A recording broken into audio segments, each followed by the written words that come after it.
Hi అండి, అందరూ ఎలా ఉన్నారు? నేను మీ కిరణ్ చంద్ర, ఆస్ట్రో న్యూమరాలజిస్ట్.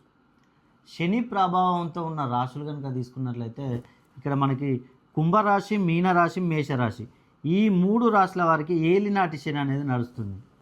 అదేవిధంగా ధనస్సు రాశి వారికి అర్ధాష్టమ శని, సింహరాశి వారికి అష్టమ శని, మిథున రాశి వారికి కంటక శని అనేది ఇప్పుడు ప్రస్తుతం నడుస్తుందండి.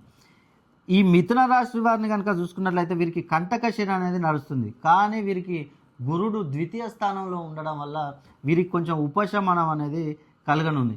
మిగతా రాశుల వారిని కనుక చూసుకుంటే సింహరాశి, ధనస్సు, మేష, మీన, కుంభ ఈ రాశుల వారికి శని ప్రభావంతో కొన్ని సమస్యలు వచ్చే అవకాశం ఉంది. ముఖ్యంగా ఆరోగ్య సమస్యలు అంటే గుండె జబ్బులు, కిడ్నీలకు సంబంధించిన వ్యాధులు, నరాలు, అదేవిధంగా కీళ్ళ నొప్పులు ఇలాంటి సమస్యలు ఎక్కువగా వస్తూ ఉంటాయి. పనులలో ఆటంకాలు, ఆలస్యం, మీరు ఏ పని చేయాలనుకున్నా కూడా ఆలస్యం అవుతూ ఉంటుంది. ఆర్థిక సమస్యలు అంటే అప్పులు, రుణ బాధలతో బాధపడే అవకాశం.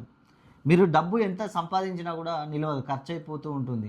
మీరు విదేశీయానం చేయాలనుకున్నా కూడా అనేక అడ్డంకులు వస్తూ ఉంటాయి. కాబట్టి ఈ శని ప్రభావం ఉన్న రాసులు శని అనుగ్రహ సిద్ధి పొందాలంటే మీరు నేను చెప్పిన కొన్ని పరిహారాలు చేసుకోండి. అదేవిధంగా మీ పేరులో సంఖ్యాబలం ఏ విధంగా ఉంది, ఎన్ని డిగ్రీస్లో ఉంది, ఎంత ఫ్రీక్వెన్సీలో ఉందనేది రెండు మెర్జ్ చేసుకొని కనుక మీరు ముందుకెళ్ళినట్లయితే మీకున్న ఎలాంటి సమస్య అయినా కూడా తొలగిపోయే అవకాశం ఉంది.